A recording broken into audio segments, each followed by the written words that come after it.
नमस्कार, मैं मनोज विश्नोई और रेड प्लस न्यूज में आपका एक बार फिर से बहुत बहुत स्वागत है। एक ऐसा समय आएगा कि जनता अधिकारियों पर संदेह उत्पन्न करेगी कि उनकी कार्यशैली पर प्रश्न चिन्ह उठाती हुई ये कहेगी कि कहीं आप पेपर लाकर तो सरकारी नौकरी नहीं लगे हैं। कभी पटवारी फर्जी तो कभी शिक्षक फर्जी, कभी थानेदार फर्जी। परीक्षा कराने वाली एजेंसियों की साख लगातार डाउन होती जा रही है। राजस्थान पुलिस अकादमी यानी कि आरपीएस से हाल ही में 3 ट्रेनिंग सब इंस्पेक्टर दीवार फांद करके फरार हो गए, जिससे राज्य भर में पुलिस भर्ती घोटाले की जांच और अधिक जटिल हो गई है। इन 3 फरार एसआई के अलावा 3 अन्य एसआई भी छुट्टी लेकर के गायब हो चुके हैं, फरार हो चुके हैं। अगर स्पेशल ऑपरेशन ग्रुप इन सभी को गिरफ्तार कर लेती है तो पेपर लीक मामले में गिरफ्तार आरोपियों की संख्या लगभग 56 तक पहुंच जाएगी। ये घोटाला और इन फर्जी ट्रेनिंग एसआई की घटना ने राजस्थान में बढ़ते पुलिस भर्ती की एक ताजा कड़ी है, जिसने न केवल राज्य सरकार को बल्कि आम जनता और अभ्यर्थियों को भी लेकर के चिंतित कर दिया है। इससे पहले स्पेशल ऑपरेशन ग्रुप ने बड़ी कार्रवाई करते हुए कुछ दिन पहले एक और फर्जी आरोपियों को बड़ी चालाकी के साथ में पकड़ा। अब जानने की कोशिश कीजिएगा कि यदि स्पेशल ऑपरेशन ग्रुप यह कार्रवाई नहीं करता तो ये लोग थानेदार बनकर के किस प्रकार आपकी रक्षा करते। आने वाले 1-2 पीढ़ी आपकी चपेट में जरूर आते। हालांकि भाजपा के एक पूर्व विधायक का भी नाम इस मामले के अंदर सामने आ रहा है, लेकिन मीडिया इस बात का जिक्र नहीं कर रहा है और इससे करने से बच भी रहा है। इससे पूर्व लोगों ने यह भी आरोप लगाया कि स्पेशल ऑपरेशन ग्रुप है वो सांचौर और बाड़मेर में एक तरफा कार्रवाई कर रही है। सीकर, कोटा, झुंझुनू जैसे इलाकों में उनकी कार्रवाई न के बराबर है, लेकिन इस बार की कार्रवाई अलग तरीके की है, उन इलाकों में भी हो रही है। इस बीच आरपीए में ट्रेनिंग ले रहे 100 से अधिक ट्रेनिंग एसआई है वो शुक्रवार को मंत्री और भाजपा के वरिष्ठ नेता किरोड़ीमल मीणा से मुलाकात की और उन्होंने बताया कि अपनी मेहनत से अपनी चयन प्रक्रिया के लिए हमने निष्पक्षता से अपना एग्जाम दिया है और किरोड़ीमल से न्याय की गुहार लगाई है। उन्होंने कहा कि पेपर लीक मामले में हुए घोटाले के कारण यदि पूरी तरीके से अगर परीक्षा रद्द की जाती है तो उनका भविष्य अंधकार में चला जाएगा। पुलिस भर्ती घोटाले के खुलासे के बाद परीक्षा रद्द करने की अटकलें तेज हो गई है, जिससे उन अभ्यर्थियों में भी भारी असमंजस की स्थिति पैदा हो गई है जिन्होंने ईमानदारी से परीक्षा पास की है। मुलाकात के दौरान एक ट्रेनी एसआई ने डॉक्टर किरोड़ीमल से कहा, बाबा हमने 11 नौकरियां छोड़ दी है क्योंकि मेरा सपना था कि मैं पुलिस में भर्ती होकर के देश की सेवा करूं और अब एसआई बनूं। लेकिन पेपर लीक होने के बाद अगर पूरी परीक्षा रद्द होती है तो मेरी मेहनत है, मेरा बलिदान सब व्यर्थ हो जाएगा। इस ट्रेनी एसआई की बात से यहाँ मौजूद अन्य अभ्यर्थी भी सहमत थे। उन्होंने कहा कि करीब 60% से अधिक चयनित अभ्यर्थी पहले से नौकरी में थे। उन्होंने अपने मौजूदा करियर को छोड़ करके पुलिस में सेवा करने का रास्ता चुना। ऐसे में परीक्षा रद्द होने की स्थिति में उनके जीवन में कई और साल लग जाएंगे और बेकार भी हो जाएंगे। उनका भविष्य क्या रहेगा इस पर कोई कह नहीं सकता। एक अन्य ट्रेनी ने भी कहा कि हम सभी अपनी योग्यता और कड़ी मेहनत के दम पर परीक्षा पास की है। परीक्षा में पेपर लीक के मामले में जो लोग दोषी हैं उन्हें सजा मिलनी चाहिए, लेकिन जिन लोगों ने ईमानदारी से ये परीक्षा पास की है उनके साथ अन्याय नहीं होगा, ऐसा किरोड़ीमल ने कहा। लेकिन किरोड़ीमल मीणा ने अभ्यर्थियों की बातों को ध्यानपूर्वक सुना और उन्हें आश्वासन दिया कि वह उनकी समस्याओं और उनकी चिंताओं को सरकार तक पहुंचाएंगे। उन्होंने कहा, यदि आप इस मेहनत से चयनित हुए हैं तो आपके साथ अन्याय नहीं होगा। लेकिन स्थिति कहां तक चली जाएगी? अगर किसी ने पेपर खरीद करके घोटाला किया है तो ये परीक्षा या पास की है तो उसे हर हाल में सजा मिलेगी। किरोड़ीमल के इस बयान से स्पष्ट हो गया कि वे भ्रष्टाचार के खिलाफ सख्त कार्रवाई के समर्थक है, लेकिन साथ ही वे अन्य अभ्यर्थियों की मेहनत का भी सम्मान करते हैं जिन्होंने ईमानदारी से ये परीक्षा पास की है।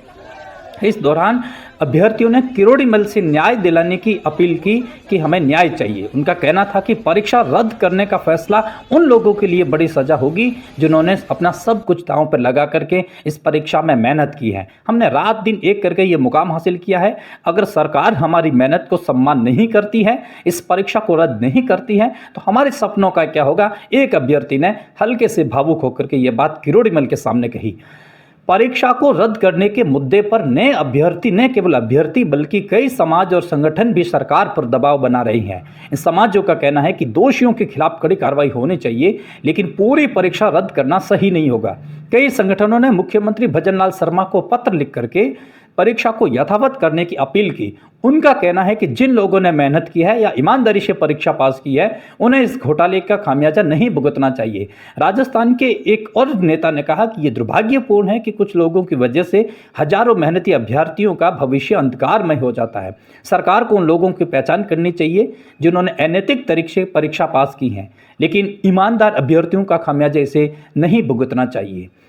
राजस्थान सरकार के लिए स्थिति बेहद पेचीदा बन गई है कि एक तरफ सरकार को परीक्षा में हुई अनियमितताओं और पेपर लीक के आरोपों की गंभीरता से जांच करनी है और दोषियों के खिलाफ कार्रवाई करनी होगी, वहीं दूसरी ओर अभ्यर्थियों की आशा और भविष्य की सुरक्षा की जिम्मेदारी भी सरकार के कंधों पर है।